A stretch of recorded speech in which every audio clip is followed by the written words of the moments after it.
Not on our watch. I'm Jessica Denson, and this is Lights On.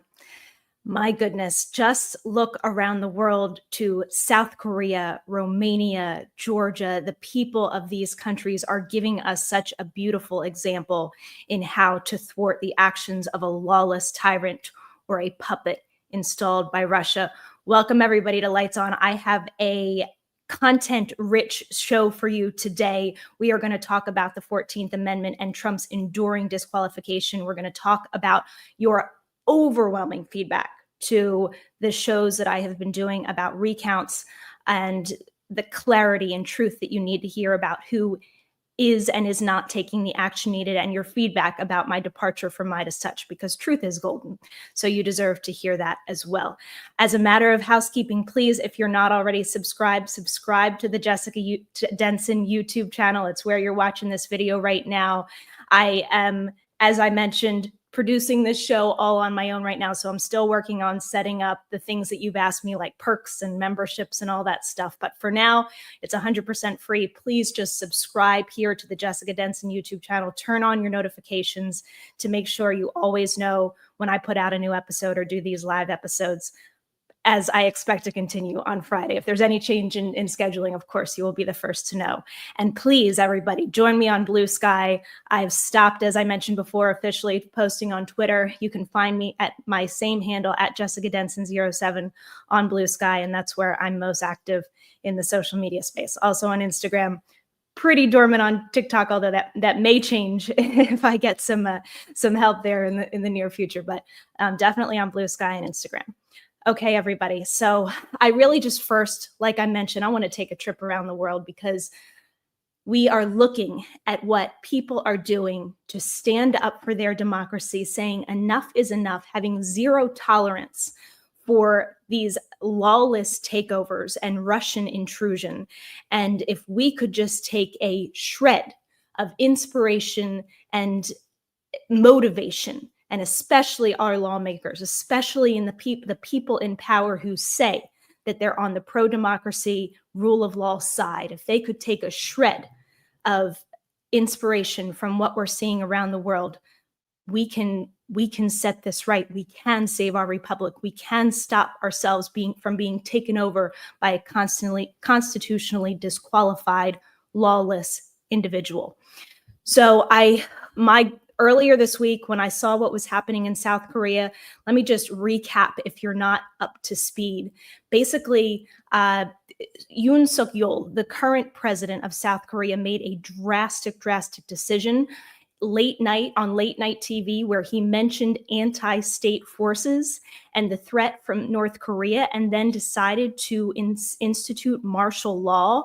It became clear soon after this that that decision was not actually spurred by external threats, but by his own desperate political troubles. Does this sound familiar? Does this sound like the kind of thing that we've been warning people that Donald Trump will do? Does this not reflect everything that Donald Trump has done in his life to protect his own personal interests and claim that it is in the furtherance of the country? Is it not in the authoritarian playbook to put on the pretense of outside threat to curb liberties?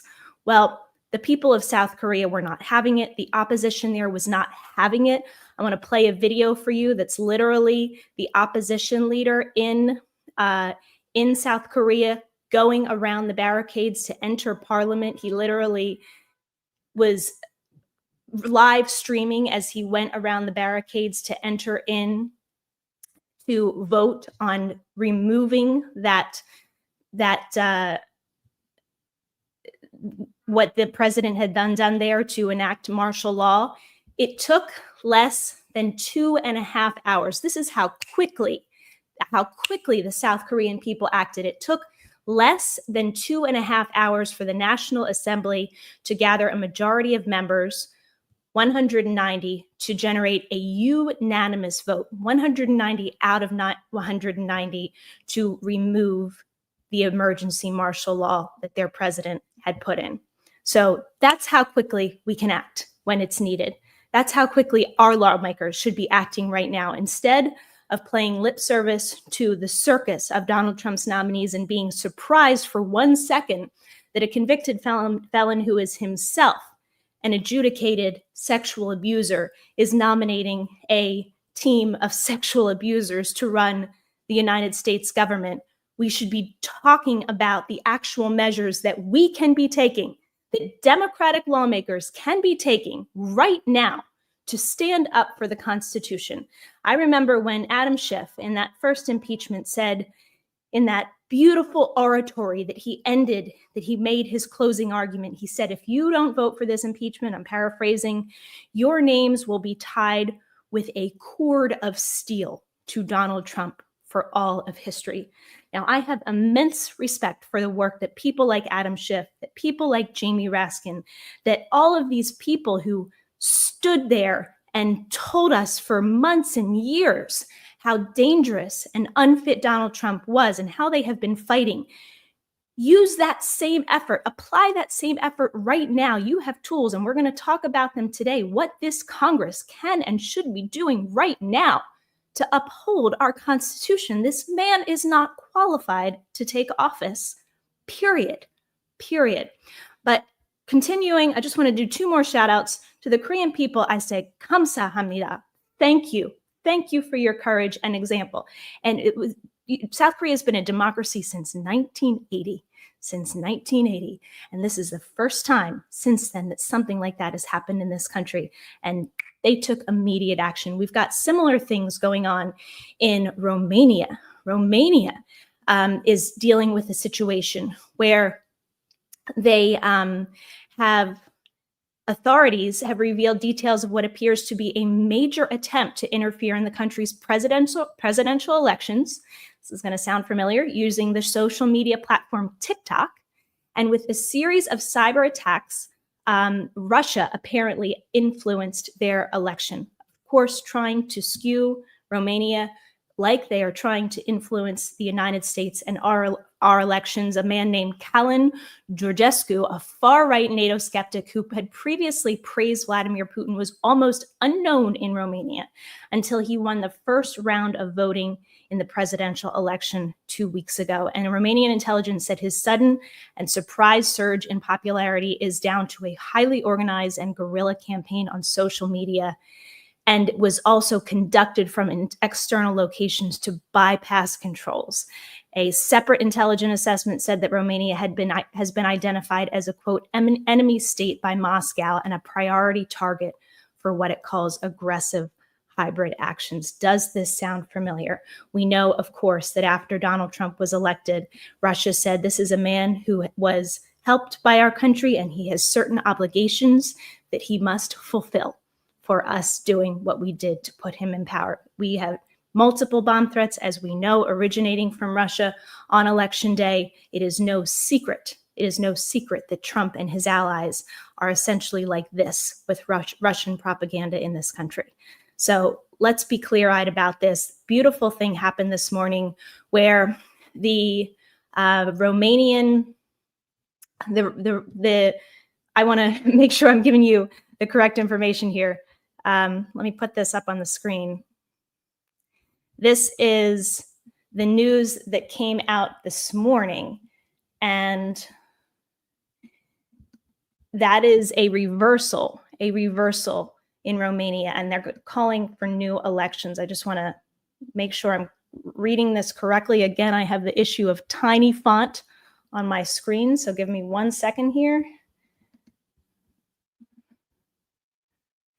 Yes, Romania's constitutional court has just annulled the first round of the presidential election due to heavy Russian interference. The second round will now take place on Sunday, and the first round will be rerun. The electoral authorities will have to validate candidates again. So they are taking action because of the Russian interference in their election. Very, very good for them. And then lastly, in the state of Georgia, the nation of Georgia, protesters are flooding the streets. They are flooding the streets because Georgia's pro-Western president, They're on the same side, the protesters, and the president has said she will stay in her post until new parliamentary elections are held, as protests continue over the government's decision to put EU accession negotiations on hold, because of course Russia does not want these countries aligned with NATO. They want isolation. They want their power to be leveraged to the highest degree. So their current pro-Western president in Georgia, Salome Zourabichvili, excuse me if I botched that pronunciation, described the current parliament as illegitimate after allegations of fraud in last month's election. We're going to describe later on a lot of the gaslighting about our legitimate concerns about this election. But since 2012, Georgia has been governed by what's called Georgian Dream, a party which critics say has tried to move the country away from the EU and closer to Russia. And that party claimed victory in last month's election, but the opposition is boycotting that parliament, alleging fraud. And people are flooding the streets. The Georgian people are flooding the streets in the face of some very brutal pushback from authorities in the state of Georgia and the nation of Georgia. So God bless these people. Thank you to all of them for their example. Maybe we could, our lawmakers and those in this country could take some hope and inspiration in knowing that we're not alone in this fight, that there would be people rallying to their side if they had the spine and the courage to take the action that is so desperately needed right now. So, speaking of that action that is so desperately needed right now, it has everything to do with Section 3 of the 14th Amendment. Let me just put up Section 3 on the screen again. If you were a longtime viewer of my show, Lights On Meidastouch, you know that over the summer of 2023, I started doing in-depth interviews with constitutional scholars, including Professor Lawrence Tribe, including the lawyers at CREW, who was, of course, the nonprofit legal advocacy group that was leading that Colorado case to the Supreme Court, that disqualification case. And this is what Section 3 says. It says, no person shall be a senator or representative in Congress or elector of president and vice president. Here's the crucial part, or hold any office, civil or military, under the United States or under any state, who, having previously taken an oath as a member of Congress or as an officer of the United States or as a member of any state legislature or as an executive or judicial officer of any state to support the Constitution of the United States, shall have engaged in insurrection or rebellion against the same, or given aid or comfort to the enemies thereof. But Congress may, by a vote of 2/3 of each house, remove such a disability. So what does that mean? That means that he, Donald Trump, is disqualified. His insurrection status has been adjudicated, which I'm going to discuss clearly in a minute here. And the only way that that disqualification can be removed is by a 2/3 vote of Congress. It remains. It exists right now in this very moment. Donald Trump is disqualified from taking the oath of office. I want to go back to kind of where this conversation about Section 3 started, because one of our beautiful viewers, and I want to thank you, by the way, a lot of you on Blue Sky have been tagging me with great articles, great legal resources, and one of you pointed me to some of this scholarship. So I want to thank you for that and encourage you to continue at the expense of being overwhelmed with feedback. I want to thank you so much for pointing me in great directions and giving me some wonderful content to talk about here. So one of you pointed me to an article by William Bowd and Michael Paulson. Now, if you don't remember, William Bowd and Michael Paulson are the conservative scholars, literally active members of the Federalist Society. William Bowd himself clerked for Chief Justice Roberts. They are the ones who reignited the conversation about Section 3 when it had kind of been dormant after January of 2021. In spite of what we all witnessed, there was not a real active discussion about Section 3. And William Bowd and Michael Paulson wrote this very, very compelling case for why it must be enforced. It was called The Sweep and Force of Section 3. And after this, Professor Tribe and Judge Michael Luttig came together and endorsed this idea. Of course, those two coming from opposite ends of the political and ideological spectrum, but being united on this constitutional issue and why it must be enforced by, why our Constitution must be abided by. And then it was followed up with litigation and actions in several states, Illinois, Maine, and Colorado, all disqualified at one point before it was reversed by the Supreme Court, Donald Trump, from their ballot. And CREW, as I mentioned before, Citizens for Responsibility and Ethics in Washington, brought this highly successful and merited claim that went up to the United States Supreme Court. Now, as we know, this Supreme Court, this what I will unabashedly call illegitimate and corrupt Supreme Court, reversed that decision, and they completely abdicated the moment, the historical moment that fell on their shoulders to endorse the actions of Colorado in taking their rights as a state to administer elections and removing this disqualified individual from the ballot. Now, William Bowd and Michael Paulson have just recently issued a new piece of excellent scholarship, which I highly recommend. I've linked to it in the description to this video. It's called Sweeping Section 3 Under the Rug, a Comment on Trump v. Anderson, which is, of course, the name of that case. Norma Anderson was the 90-year-old woman who was the lead plaintiff in this case, lifelong Republican, I will remind you. So they wrote this scholarship, and it calls the decision, it calls Trump v. Anderson a judicial train wreck. And it says, as I described, while the justices failed to rise to the demands of history in a decision that they say was, quote, flagrantly wrong, quote, here you go, the upshot is that Donald Trump remains constitutionally disqualified from the presidency and may not lawfully serve in that office or any other unless Congress removes the disqualification by a 2/3 majority of both houses. Nothing in Trump v. Anderson changes that reality. So they go on really scolding the court for abdicating their opportunity to make what they describe the whole beginning of this. And if you enjoy legal writing, I highly suggest reading this whole piece. You will enjoy it so much. It talks about how great decisions can be made in moments that our nation and our Constitution and history demands, and how not just the corrupt conservative, so-called conservative members of this court squandered this opportunity, but the entire court did. In out of convenience, out of really not ultimate convenience, because they created a complete disaster, but out of their perception of convenience and probably great fear. So they go on describing how in attempting to, quote, settle a major constitutional dispute, the court simultaneously settled very little and upended much. Attempting to manufacture a false unanimity, the court succeeded only in fracturing more seriously. Attempting to sacrifice judicial craft for statesmanship, the court sacrificed both. In what follows in this comment, we explain exactly where, how, and why the court went so wrong and what lessons we should draw going forward. Now, I'm particularly interested in the lessons of what can still practically be done, and that's what I'm going to bring out right now. I'm going to continue reading.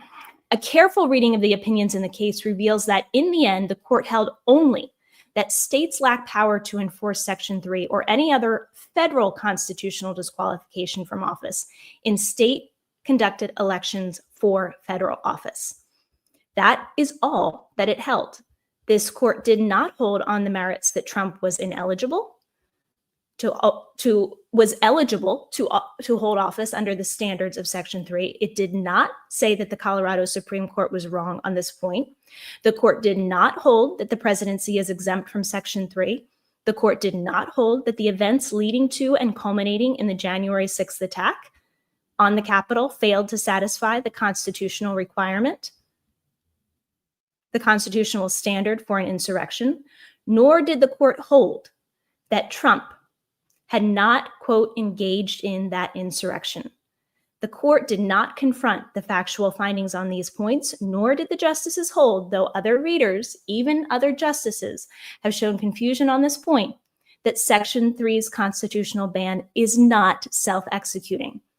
That is, that Section 3 is not directly operative constitutional rule, but instead requires enforcement legislation by Congress as a prerequisite to having legal force. The court in Trump v. Anderson held none of these things. And just to put that again in some other more simple terms, there was some very confusing language I would maybe not confusing, maybe ambiguous language in this decision about there needing to be an act of Congress to enforce Section 3, which is completely at odds with the actual text. There is nothing in the text of Section 3 that requires an act of Congress. But they're basically saying even that allusion to an act of Congress that was made in Trump v. Anderson did not explicitly say that an act of Congress is required. It is, in fact, still,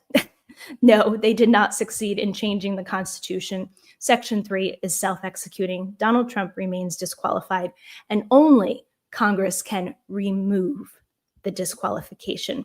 Now, they go on to talk specifically about the illogical attack on Article 2, Section 1, Clause 2 of the Constitution, which gives states the exclusive power to choose how the method and process by which electors are selected. Now, listen to this. Notwithstanding the court's ruling, states remain the constitutional power under Article 2 of the Constitution to exercise directly their power to select presidential electors, presumably including the decision not to select electors supportive of a candidate disqualified from the presidency. Democratic norms and state constitutional principles may well prevent many or most states from doing this, but the fact that it is even a constitutional possibility shows how little the court really did. So this means, and I don't want to put, I'm not going to put in you the expectation that we're going to see a wave of this, but to the extent that there are courageous individuals who are electors in states where state law allows them to follow through with this process, they are clearly saying here that Article 2 vests that power in states, even now, in spite of the ruling in Trump v. Anderson, to apply Donald Trump's disqualification when voting to select him or not as a candidate, that there may be remaining opportunities for state electors to do this. This is still not what I think should absolutely be done, and we're going to get to that in a minute, but this is an option. This is an option. I'm going to continue reading. In the unlikely event that Congress concludes on January 6th, 2025, that electoral votes for Donald Trump are not regularly given, so here are they setting another scenario, on January 6th, it could be determined during the certification process that, yes, we have a constitution. No, this man is not qualified. And we're going to even talk about why. I had so many discussions about this too, about why the majoritarian concept of, well, the voters decided him. All of that was considered when Section 3 was drafted. It is a protection even in the case that someone is chosen by voters who is not faithful to their oath and not faithful to the Constitution. But anyway, it says, in the unlikely event that on January 6th, electoral votes for Donald Trump are not regularly given, it's concluded that by a meaning of the Electoral Count Reform Act, the Supreme Court might well issue a shadow docket writ of something or other to overrule that decision, any procedural obstacles notwithstanding. The ominous references in the per curiam to the acute disruption that might occur if Section 3 enforcement were attempted after the nation has voted, and which might arrive, quote, at any time or at different times up to and perhaps beyond the inauguration, may well have been intended as a shot across the bow, and other constitutional actors may well be afraid of getting shot. The nation having watched the Supreme Court sweep Section 3 under the rug, it may well be that nobody will dare to lift the rug up for a long time. But if that is what happens, we should have no illusions that that is what the opinion in Trump v. Anderson actually requires, let alone what the Constitution requires. And they did. They had this gaslit logic in this Trump v. Anderson decision about, oh my God, oh, the chaos that would ensue if we tried to enforce Section 3 after the election, after a possible insurrectionist was elected, which appears to be the situation, notwithstanding our failure to do due diligence in this election that we're in right now. But can we just, for a moment, compare the chaos, the possible momentary, temporary chaos of actually dealing with the hard questions of upholding our Constitution in this moment versus the chaos of a Donald Trump presidency, putting people in internment camps, continuing to erode women's bodily autonomy, crashing the United States economy. What is going to happen to the US dollar when Donald Trump and his acolytes and Elon Musk institute that hardship that they said was coming for all of us? A complete erosion. Will we even have elections again in 2 years or 4 years? Have all of the sacrifices that our ancestors and heroes and veterans and brave, brave patriots have put their lives on the line for, will that all be in vain because some people in power, some politicians, some senators, some congressmen are afraid of the discomfort of what the Constitution requires of them in this moment? I'm so tired, and this has been like a theme for me of years, of the constant fear of the consequences of doing what's right instead of the fear of not doing what's right. The constant fear of the consequences of radical yet righteous action instead of the fear of cowardly and compromising inaction. You know, this week started with the pardon of Hunter Biden by President Joe Biden, and he said, enough is enough in his statement. He finally got past the optics, the hypocrisy, the false equivalency, literally to save his own son's life, to save his own son's, his only living son's life. Good for him. Now, perhaps President Biden can apply that same standard to all of the other actions that remain in his power before he leaves office. Perhaps the people in Congress who have told us for years what a danger Donald Trump is can apply that same standard to saving the country's life. Get past the optics, realize how many people would rally around you. And I barely watch cable news anymore. I just, some here and there, turn it on for maybe a minute or two. And last night I was in my car, turned up the radio, it was Sirius XM, and the 11th hour was on with Stephanie Ruhle. And she was introducing Simon Rosenberg. Wonderful guy. He's been a guest on Lights On. I hope he comes on again. And she introduced him by talking about how depressed and disengaged and disappointed Democrats are. Well, no shit, Sherlock. The people, the Democrats who have had an opportunity to do due diligence into this election, to just make sure that this treasonous felon was actually elected by the people, that all of these anomalies that I am going to discuss again today were not result determinative. And we are not just steamrolling forward. If any one of these people in power had stood up, if Kamala Harris, who went out on the campaign trail and said time and time again, are we going to let a man who says he wants to terminate the Constitution take an oath to that Constitution? Never again. Never again, she said in rallies, and the crowds were riled up and supporting her, stadiums full of crowds as she said these things. Where are they now? You wonder?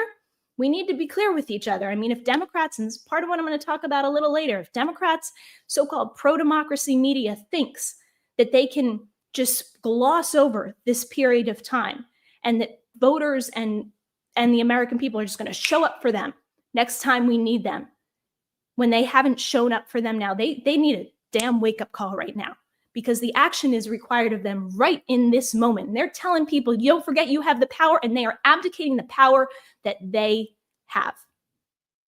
I'm going to talk about what can be done by your Democratic senators and congresspeople right now, right now to enforce this constitutional disqualification. It can be done.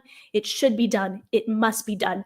If it is not done, even these people I adore, you adore, who've done so much wonderful work for democracy, their names too will go down with a cord of steel with Donald Trump's name in the annals, in the history books, if they don't take the action that is required of them, as uncomfortable as it may be. I read in Timothy Snyder's book a couple weeks ago about standing out, and it says the discomfort, it talks about discomfort, because doing what's necessary and what will save us and what will preserve our freedom is uncomfortable. It's uncomfortable. We have to get uncomfortable, because it's going to be a lot more than uncomfortable if we don't do it now. So as I was continuing my research, I came across an article, and again, thank you to our beautiful viewers for sharing this content with me. Actually, before I do that, let me share the sentiments of another scholar. This man is named Evan Bernick. He's a law professor at Northern Illinois University. He said, if Democrats believe that Donald Trump, besides being a fascist in waiting, is at risk of being seated in violation of the Constitution, they should say something about it, and they should do something about it. The 14th Amendment is designed to prevent exactly that majoritarian results on the premise that somebody who is an insurrectionist cannot be trusted with a considerable amount of constitutional power, even if that's what the voters want. This is what happened after the Civil War. People were voted into power who had engaged in insurrection against the United States. Then what would happen? They would bring up an amnesty bill in Congress to determine whether or not, after these individuals had been elected, they should be allowed to carry forward in taking those offices. And they would vote on whether or not to give amnesty to those individuals. Now, that's what I'm going to talk about right now. A woman named Caitlin Bird, who writes for an outlet called Dame Magazine, let's see if I can get this up on the screen for you, wrote a piece that I thought was brilliant, and it's called King Trump is not inevitable. I put the link in the description as well, so you can read it in full. She said, quote, the Supreme Court ruled that not states, but only Congress can implement Section 3 disability to hold office. Now, we just talked about that and how it doesn't even explicitly say that, but that was the suggestion. They never questioned or overturned the decision from the Colorado Supreme Court that Section 3 applied to Donald Trump. So we, the people of the United States, should act like it does. While the Senate remains in Democratic hands through the end of the year, we should harangue them to draft and present an amnesty bill that takes Donald Trump's disqualification under Section 3 as a self-evident fact. In doing so, they will have invoked and applied Section 3 disability to Trump simply by attempting to clear him of it. Now, to explain to you, just in case that it's not clear already, how this would work, the Democrats would introduce an amnesty bill, and then it would take two-thirds of the Congress to remove it. So are you going to have two-thirds of the Congress who say, no, Donald Trump did not engage in insurrection after those weeks of heartfelt, factual, relentless testimony written from Republicans, from members of Trump administration, committee hearings, those January 6th committee hearings, those impassioned pleas about democracy, all of the officers that have suffered, the Capitol police officers and Metro police officers who have taken their own lives, the supporters of Donald Trump who were led to their own death by this man who was not willing to do his own dirty work in perpetuating his lie to keep himself in power. All the collective harm that was done by a man who tried to defy the will of the people, violently interfering with the peaceful transfer of power. These lawmakers that put on this presentation for us, are they just abdicating that now? Do we think that two-thirds of the Congress would would vote to remove the disability that Donald Trump is ascribed by the Constitution for being an insurrectionist? I don't think so. I don't think there's 2/3. Who's gonna bring up this amnesty bill? Because it's what the Constitution requires. Otherwise, he cannot legitimately take the oath. You know, I thought before I went to prepare this show, I thought the only way to possibly have this done was by a injunctive action. And I had a conversation with Professor Tribe right after the election. It's on the Jessica Denson YouTube channel. And we talked about this. And Professor Tribe told me how he wouldn't necessarily put his eggs in a basket of pushing an effort to disqualify Trump, but that he would rally, he would cheer one on if somebody else did. And so I did some research into who would have standing to bring an action like this. And it turns out American citizens alone would not have standing. Only someone like Kamala Harris, who could show actual present injury, could have standing to bring a claim like this. And unfortunately, I wish I could say otherwise. We know Kamala Harris would not do something like this. And, you know, I thought about it myself. I was thinking, my God, if there was an opportunity that this could be a citizen-led thing, I know there's so many of you out there that have asked me, what can we do? Can we protest? What can we do? This could have been a class action. I would have been doing my research onto how I could lead this. And if you're watching me from the first time, I will tell you as a reminder, I led a successful class action that invalidated a censorship tool that Donald Trump had been using for years to silence his critics. And I was successful against all odds. I started with no lawyer, and many people in the beginning thought it was impossible what I was setting out to do, and I did it. But this is not something that citizens can lead. And the other scenario that was presented to me is that possibly after Donald Trump takes office, there could be injunctive action by someone who is aggrieved. For instance, if he improperly weaponizes the Justice Department against someone, that aggrieved party, let's say it's Liz Cheney, could come and sue the Justice Department and say, this president and by extension, his Justice Department that he's clearly controlling is not legitimate because he is disqualified. And they could, because they are an injured party, have standing to bring a claim like this. But I say all this to bring to you the conclusion that I came to after my research last night, which is that an injunctive action does not have to be taken. Congress can take this action. The people in power, these Democrats who we have vested our trust and our faith in, who are our best hope against fascism, who have been telling us that they are and who we have been saying are. And I know a lot of them have done wonderful work. We are disappointed in a lot of them right now in this moment, but to the extent that they have it in them and they do not want to be tied with a cord of steel to Donald Trump, Democrats to Donald Trump for all of history, step up, honor your constitutional duty to defend our Constitution against enemies, foreign and domestic, because it's in your power and we are all watching. Don't fool yourselves. You may have a cheerleading squad that tells you what you want to hear, but don't fool yourself about what people see you are or are not doing right now. And my God, the time is now. All right.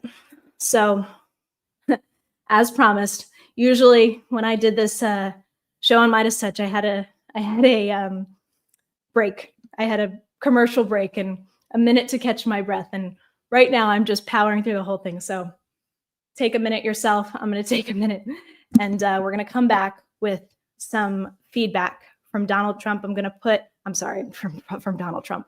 Feedback from all of you on my departure from Meidastouch and the coverage on Recounts. That show I did 2 weeks ago where I branched out on my own has been viewed over 500,000 times. Thank you so much, everybody. And I think it is a testament to how much this message is resonating and how much it has been ignored, and people have no tolerance for the gaslighting and the ignorance of a conversation that is so vital to where we are. So I'm going to pop something up on the screen that I'm going to talk about in just a second. I'm going to take about 30 seconds to catch my breath here.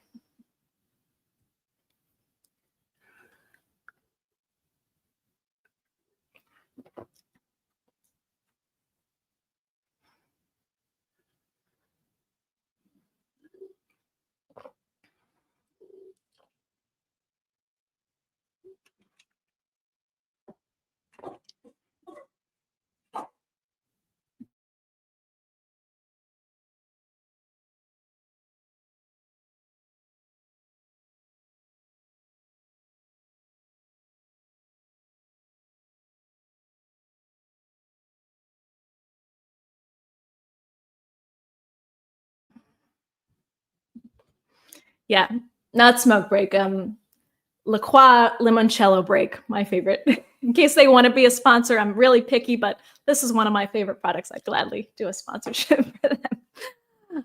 All right, so listen, this conversation, I don't want it to go away. I am so disgusted to have to report to you that I know for a fact that the window for candidate requested recounts has passed. I understand there are some nonprofit efforts to do citizen-led recounts in some states and audit results. I do not believe at this point they could be results determinative or change the results of anything. However, I am in favor of anything that could increase more transparency. I think smartelections.us, which I mentioned last week, is still pursuing some of those avenues. So if you're interested in seeing what they're doing, you can go to smartelections.us. But I want to address this recount issue. I want to address the gaslighting, and I want to address your feedback both on the fact that I've covered this and the vast majority of other media in this country, including so-called pro-democracy media, has not addressed it. The false equivalency of being an election denier or someone like MAGA in 2020. What I had up on the screen was something that I found from about 2 weeks ago, almost 3 weeks ago. And it's a woman named Maren Hogan on Threads. And I've basically said a version of this if you've been watching my videos over this past couple of weeks, but I just thought she put it so perfectly. So I'm going to read that to you. I see somebody in the chat saying, yeah, this chat is full of election deniers. No, my friend. No, my friend. We are not election deniers. And I'm going to put this up here. I'm going to talk about how dangerous it is for democracy to equate crazy conspiracies and lies about an election with people who have legitimate concerns and all of your legitimate concerns and the actual evidence that we've been seeing. So here's this thread from this woman named Maren Hogan. I'm going to read it. 4 years ago, the Republican Party, led by Donald Trump, made headlines with claims that the 2020 election was rigged. Despite filing over 60 lawsuits, storming the Capitol, and attempting what could only be described as a coup, their claims were found baseless by Trump-appointed judges, Republican election officials, and multiple investigations. Now, in 2020, the same cycle of denial, projection, and gaslighting continues, this time weaponized to stifle legitimate questions about election integrity. The result? A dangerous false equivalency that paints reasonable inquiry as conspiratorial and erodes faith in democratic processes. She says projection as a political tool, and then she describes, the GOP has perfected the art of projecting their own misdeeds onto their opponents. In 2020, they sowed doubt about the system, but today they use the very term election denier to discredit anyone with legitimate concerns. This tactic mirrors the behavior of abusers and narcissists, destabilize, deflect, and demand perfection from others while excusing their own egregious behavior. And she says the fallacy of, quote, you can't question the system. The Republican lawsuits in 2020 were found baseless by Trump's own appointees, yet they have twisted this history to argue that no one can now question irregularities in 2024 without being labeled conspiratorial. This false equivalency is a strategic ploy designed to disarm critics and shield systemic flaws from scrutiny. And then she names a number of the issues that I have discussed at length, and we'll discuss from your comments a little bit more before we close the show today. She says ballot issues nationwide, reports of missing ballots, a candidate who rejects norms. The leading candidate is an unverified, legally troubled individual who openly is dismantling constitutional norms and pledging to undermine checks and balances. And number 3, unprecedented influence. The world's richest man is backing this candidate, leveraging unparalleled resources. I would add to that, of course, Russia, as we all know. And then she says the gaslighting of democracy. This isn't just political theater. It's a systemic effort to gaslight the electorate into silence. Americans are being told that even questioning these issues aligns them with conspiracy theorists. This tactic disarms voters. A huge thing. People don't realize how many people are not motivated to vote again. This tactic disarms voters, forcing them to accept the narrative or risk being ostracized. Meanwhile, legitimate concerns about election integrity necessary for a functioning democracy are swept under the rug. Oh, it looks like sweeping things under the rug is a theme here, huh?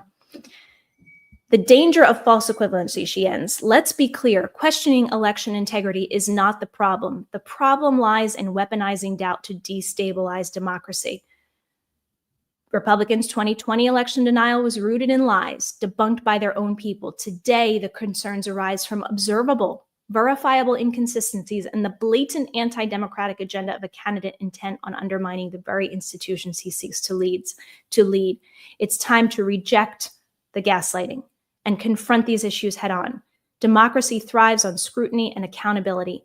Allowing a party with a proven track record of destabilization to control the narrative about what is and isn't legitimate inquiry is to concede the fight for democratic integrity before it even begins. So there's one way that I thought it was put so well, summed up many of the points that I've been making here for weeks. To concede the fight for democratic integrity before it begins is why I am here independently on my own channel.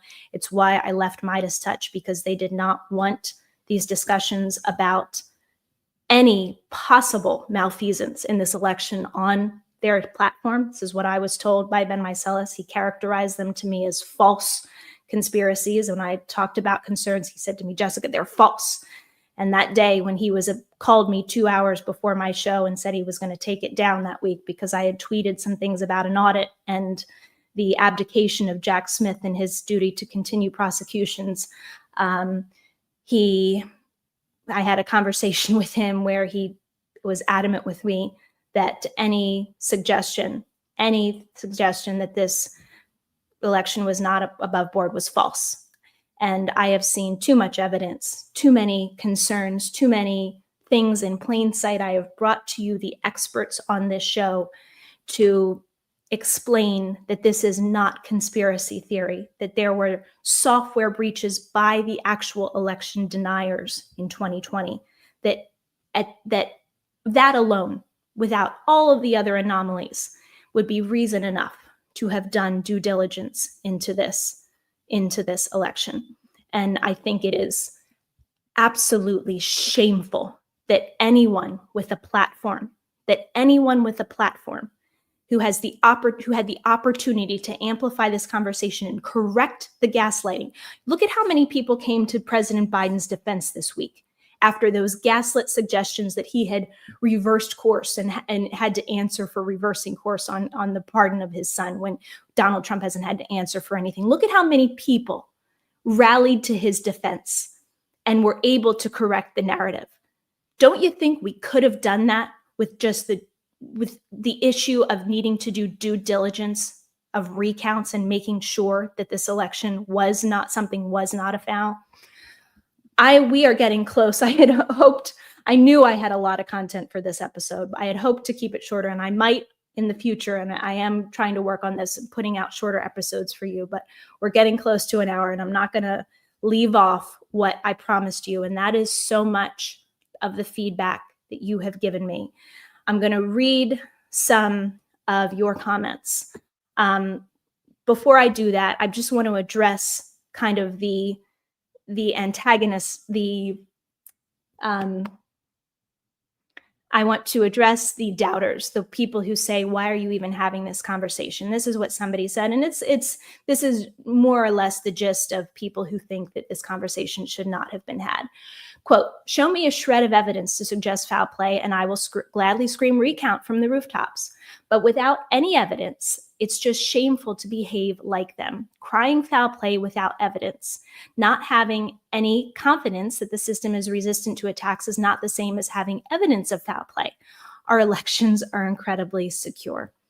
Now, if you have watched my show over the past couple of weeks, you've watched the experts describe to you why, in fact, our elections are not secure, why Donald Trump himself in 2019 blocked legislation that Kamala Harris in her book talked about, knowing the vulnerabilities that our system, our election voting machines were exposed to.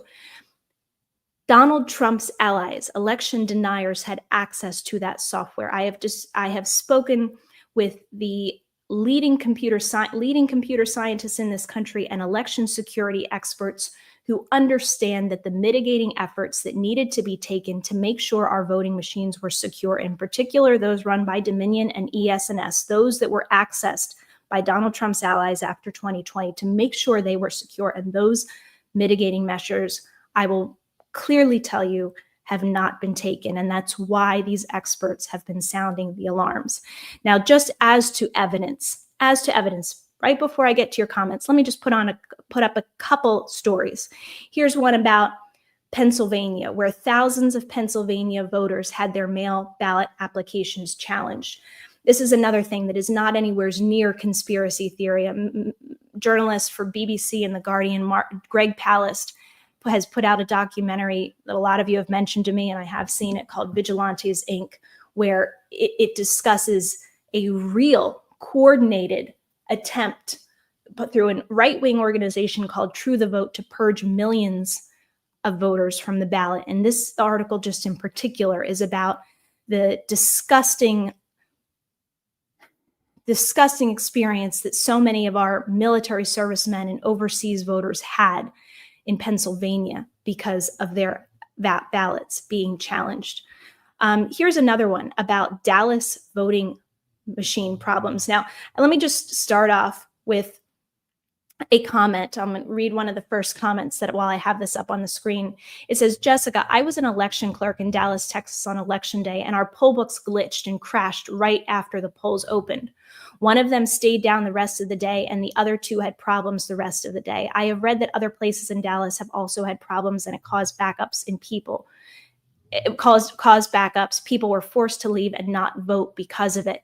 Those of us who had worked elections before said that this had never happened. The voting machines are all checked 3 times to make sure they work, because they're even sent out of the warehouse. So how could this happen? One touchscreen voting machine also went down. I don't know if this means anything, but it meant the hell of a lot to me. I have a feeling in my gut that things are not right.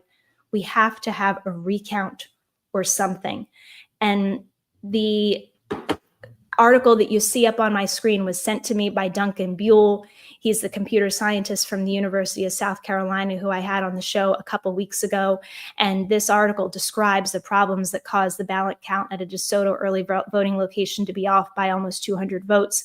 This was in machines that were run by ES&S, that company, Election Systems and Software, that I told you about, that has had so many problems. So this is just one anecdotal example. The mail-in ballots was another. Here's another story. Multiple elections of offices report receiving mail ballots misdirected from other states. This is an AP article. You can look it up here and see all of the places where mail ballots from one state mysteriously showed up in other states. Associated Press reporting here, not conspiracy theory. So, I want to go to your comments. I'm going to start on your comments, particularly about the irregularities and the anomalies in the election. And don't let anybody ever gaslight you on this. And it's like we're putting our markers down in this fight. And this absolutely should have been done. A recount at a minimum there's absolutely no equivalency between what some describe as election hygiene, which is fundamental for democracy, and storming the Capitol, a deadly insurrection to overturn what has been litigated and is understood to be legitimate results of an election. So here are some of your comments. As a registered voter in California, I received my mail-in ballot, as a registered voter in California, I received my mail-in vote ballot. I dropped it as an official drop box a week and a half before November 5th. I have always received confirmation by mail that my ballot was received. To date, December 3rd, a few days ago, I have not received confirmation that my ballot was received, much less counted. Here's another one. As an election official, we need to do a recount. I worked early voting and election day, and I have had family members vote not showing up in their voter registration lookup. I demand a hand recount. I cannot tell you how many comments like this I have seen. Go back over this last several videos on my show and watch and read them yourself. There are thousands of comments like this. I am also an election official and worked both early voting and election day. We were all shocked by the number of people that voted for Kamala in my 90% red county. I am a machine coordinator, so don't do the check-ins, but I do know we had an unusual amount of affidavits, so most likely the voters were not in the system. Again, just a reason to do due diligence and recount hand ballots. Here's a comment from Washington State. Here in Washington State, there were unopened ballots strewn along the ditch near Olalla, Washington. Now I could put images up on the screen of stories about burned ballots, about ballots dropped off of vehicles transporting them. We've all seen these stories. Now, I'm going to get to some of the comments. Now, here's another one. I live in Ohio and I have checked every day. My vote does not show up. Okay. I'm going to share with you before I leave today some of the comments from Meidastouch, from your feedback about Meidastouch. And I did explain 2 weeks ago why I left the network, as I did a few minutes ago with you. It was because I felt like this was the 5-alarm fire story. This was the only thing that we needed to be talking about, not the shit show distraction of Trump nominees, but whether we're actually sure, with all these anomalies, documented disturbances and warnings from experts, are we sure that Donald Trump actually won? And I could not afford in this time frame to bury the lead in my story for fear that my show would be taken off the network.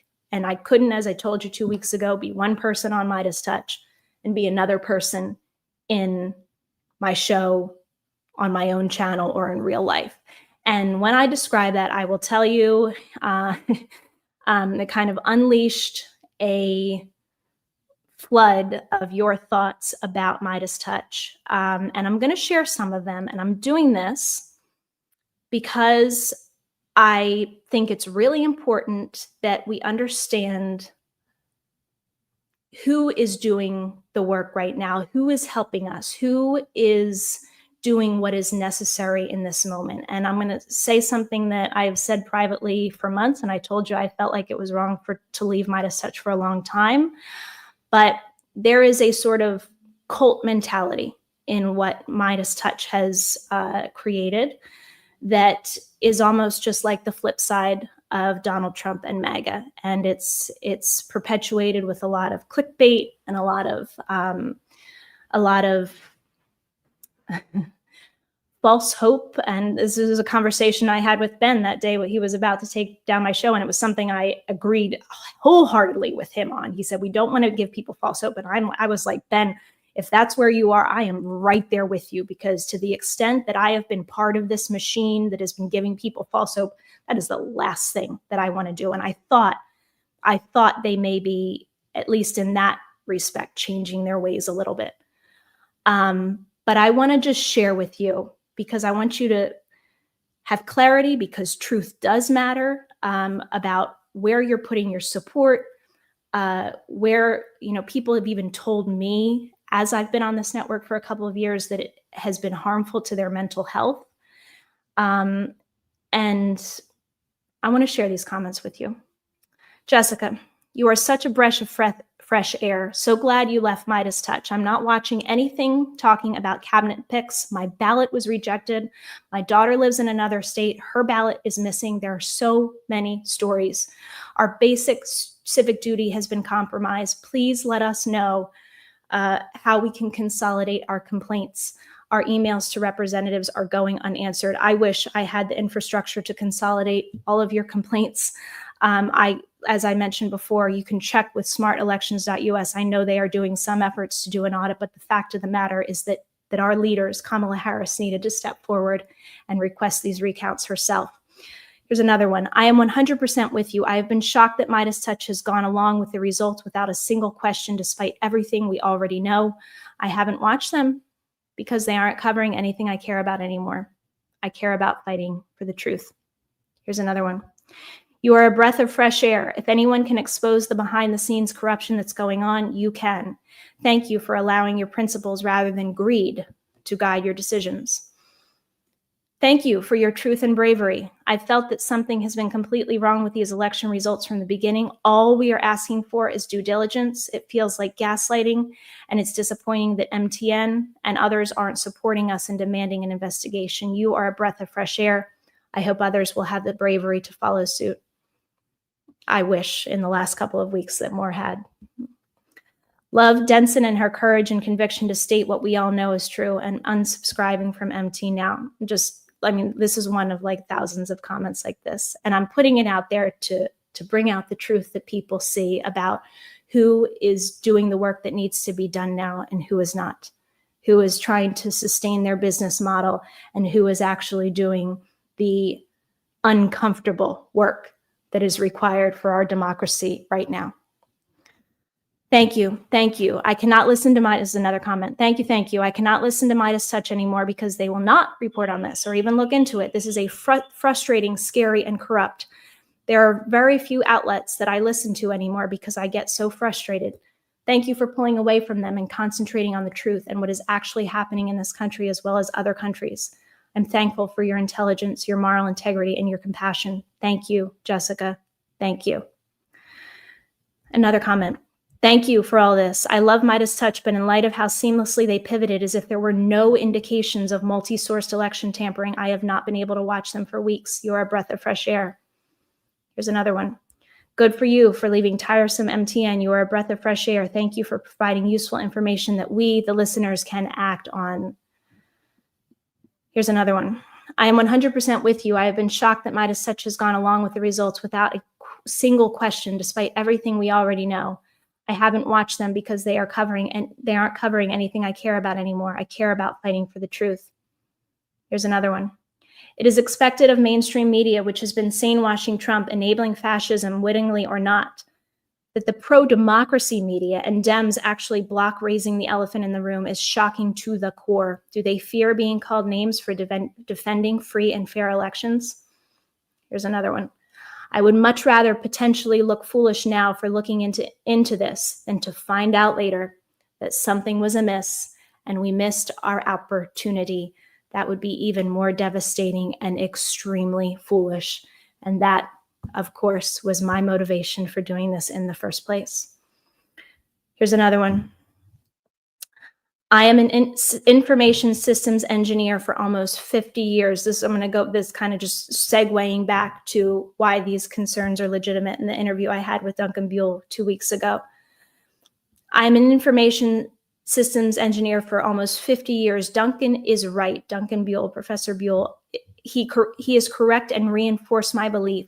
Last week, I came to that conclusion. The systems were hacked. Am I sure of that? I'm not 100% sure, but I'm saying let's do the due diligence. Far too many events add up to this conclusion. If I had physical access source code, 3.5 years and Elon's money, I guarantee I could have built a team to create multi-layer hacks. I emailed Vice President Harris yesterday. I could not live with this. You are so correct about the shit show. It's a distraction. Make the time pass. SSDD, acronym for same shit, different day. Here's another one.